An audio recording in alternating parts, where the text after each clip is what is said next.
Hola a todos, en este vídeo vamos a resolver los ejercicios del examen de la EBAU de Física en la Comunidad de Cantabria en la convocatoria de julio de 2024. En este caso los correspondientes al bloque 2 de electromagnetismo. El primero de estos ejercicios era el ejercicio 3, que decía que teníamos dos cargas de menos 5 y más 5 microcoulombios situadas en los vértices de un triángulo equilátero y nos dan una figura. Lo primero que vamos a hacer es representarla.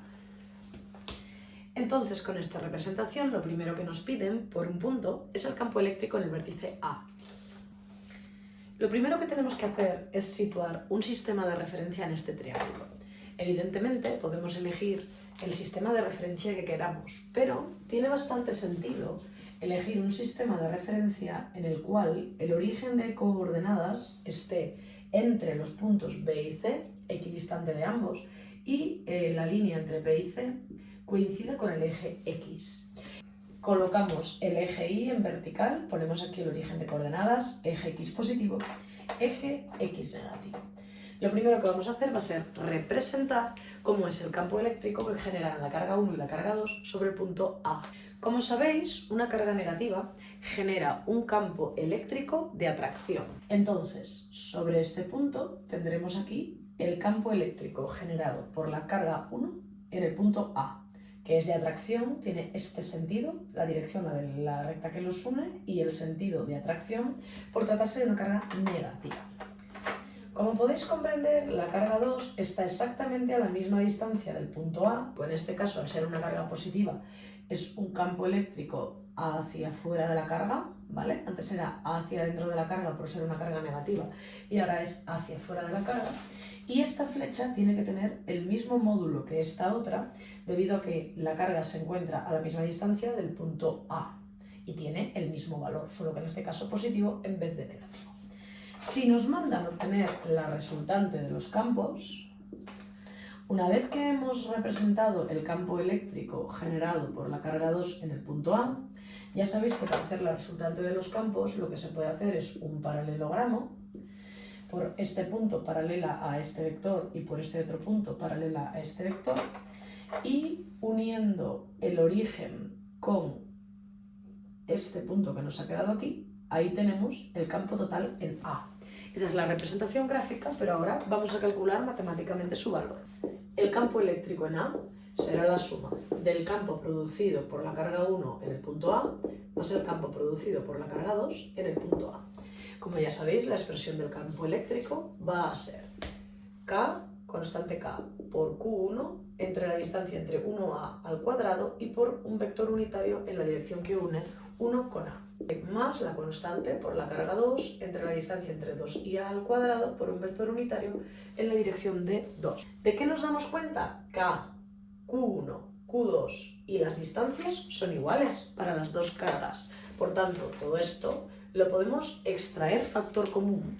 K, 9 por 10 a la 9. Q1 o Q2. Recordad que aquí las cargas las metemos en valor absoluto y el signo va implícito en el vector director. Tal y como lo hemos dibujado, ya hemos considerado que esta carga es positiva, que la 2 es positiva y por eso el campo va hacia afuera de la carga, y que la carga 1 es negativa y por eso el campo va hacia adentro. Ahora las cargas las escribimos en valor absoluto. Por tanto, aquí vamos a poner 5, y como son microcoulombios, por 10 a la menos 6. La distancia, este triángulo era equilátero, son 50 centímetros. 50 centímetros son 0,5 metros, ¿vale? Pero eso va al cuadrado.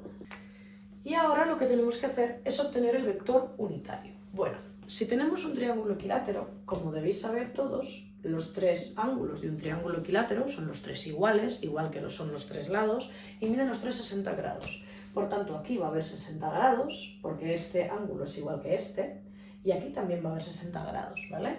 Por tanto, cuando queremos sacar el vector unitario en la dirección que une 1 con A, ¿qué tenemos?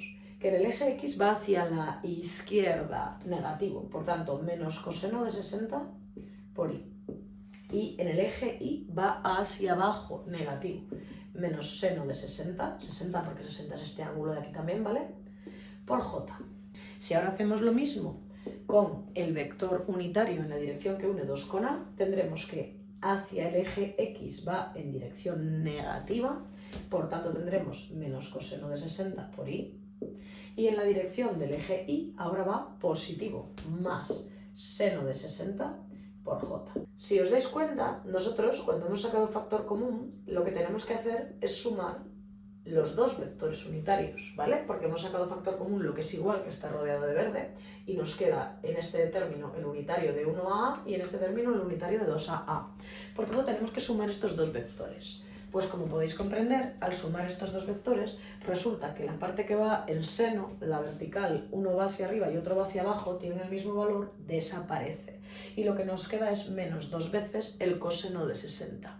El coseno de 60 es 0,5, por tanto nos va a quedar menos 0,5i, que sería este menos coseno de 60, y menos 0,5i, que sería este otro menos coseno. Y nos va a quedar menos 180.000 i newtons dividido de coulombio. No os olvidéis de poner las unidades. En el examen de física, el valor numérico correcto tiene el mismo peso en la calificación que las unidades correctas. Bueno, pues por esto nos daban un punto.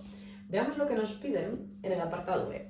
Nos piden que calculemos el potencial eléctrico en el punto D, equidistante de los puntos A y C del triángulo. O sea, aquí en medio, equidistante, tenemos un punto D.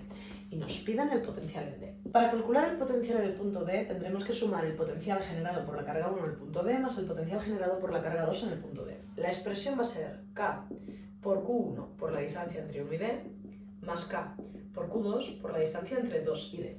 Fijaros, aquí tenemos la distancia entre 1 y D, y aquí tenemos la distancia entre 2 y D. La distancia entre 2 y D la conocemos, es 0,25 porque es la mitad del lado, ya que hemos dicho que D está equidistante. La distancia entre 1 y D la vamos a tener que calcular. La K vamos a sacarla a factor común porque obviamente es una constante, y en esta expresión Q1 y Q2 deben llevar su signo, si es positiva, positiva, y si es negativa, negativa. Extraemos factor común la K, 9 por 10 a la 9, y nos queda Q1. Q1 es negativa, pues menos 5 por 10 a la menos 6. Y en el denominador necesitamos obtener la R1D. Si os dais cuenta, aquí tenemos un triángulo rectángulo entre los puntos B, D, ángulo recto aquí, ¿vale? Y aquí C.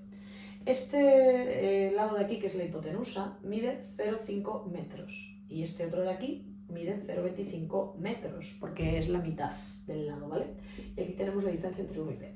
¿Qué hacemos? Bueno, pues aplicamos el teorema de Pitágoras y entonces escribimos raíz cuadrada de 0,5 al cuadrado menos 0,25 al cuadrado. Si eso lo metéis en la calculadora, nos va a quedar raíz de 3 partido de 4 metros, ¿vale? Entonces aquí ponemos raíz de 3 partido de 4. Evidentemente también podéis poner el decimal redondeado. Ahora tenemos la carga 2, que era positiva, pues la dejamos con signo positivo, ¿vale? No os olvidéis de pasar de microcoulombios a coulombios. Y en el denominador tenemos la distancia entre 2 y D, que es 0,25. El resultado del potencial que nos pedían va a ser 76.076,95, y no os olvidéis de poner las unidades, julios dividido de coulombio. Por último, en el apartado C nos piden el trabajo que realiza el campo eléctrico al mover una tercera carga Q3 de 10 nanocoulombios desde D hasta un punto infinitamente alejado. O sea, queremos saber cuál es el trabajo de desplazar la carga Q3 desde D hasta el infinito. Bueno, ya sabéis que la expresión es menos el valor de la carga Q3 por el potencial en el punto final, que es infinito, menos el potencial en el punto D, que lo acabamos de calcular. El potencial en el infinito, como podéis ver que la distancia entre la carga y el punto está en el denominador, el potencial en el infinito va a ser 0, porque tenemos un infinito en el denominador, ¿vale? Por tanto, nos queda menos Q3 por menos D. Entonces, menos Q3 es menos 10, recordad que el prefijo nano es 10 a la menos 9, y menos el potencial en el punto D será este de aquí cambiado de signo. Evidentemente, menos por menos, el resultado al que llegamos es positivo, ¿vale? Llegamos a un trabajo positivo. El hecho de que se trate de un trabajo positivo quiere decir que es un trabajo espontáneo, es decir, que es un trabajo que realizan las fuerzas eléctricas debidas a este sistema de cargas sin necesidad de una fuerza externa. Y de esta forma se resolvía el ejercicio número 3 del examen. El segundo de los ejercicios correspondientes al bloque 2 de electromagnetismo era el ejercicio número 4. En el ejercicio número 4 nos dan una bobina representada en el plano IZ y con 10 espiras, tenemos n igual a 10 espiras, la bobina tiene sección circular de radio 3 centímetros y tenemos un campo magnético que va en la dirección del eje X y que es variable en el tiempo. ojo con las unidades, en militeslas. Lo primero que nos piden es el flujo magnético a través de la espira en función del tiempo. Vamos a hacer una representación. Como sabéis, el campo magnético hemos dicho que va en la dirección de I positiva, por tanto, si lo representamos en el plano, serían flechas salientes hacia afuera en la dirección del eje X. Bueno, como nos piden el flujo magnético, lo que tendremos que hacer es escribir su expresión. Ya sabéis que el flujo magnético es el producto del número de espiras por el campo magnético, por la superficie de la bobina y por el coseno del ángulo que forman el vector superficie con el vector campo magnético.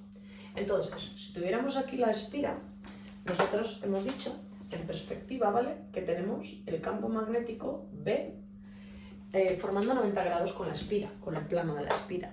Y ya sabéis que el vector superficie de la espira va a formar también 90 grados con el plano en el cual está contenido la espira, que ya hemos dicho que estaba contenida en el plano IZ.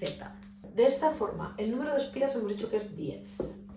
El campo va a ser este que veis aquí, pero si lo queremos pasar a teslas, tendremos que multiplicar por 10 a la menos 3. Esto es el número de espiras y el campo. La superficie de la espira es la de un círculo, pi por el radio al cuadrado. Por tanto, será pi. ¿Y cuánto es el radio? 3 centímetros. Eso tiene que ir en unidades del sistema internacional, metros. 0,03 al cuadrado. Y por último nos falta el coseno de alfa. Alfa es el ángulo que forma el vector superficie con el vector campo magnético. Llevan la misma dirección, por tanto es coseno de 0 grados.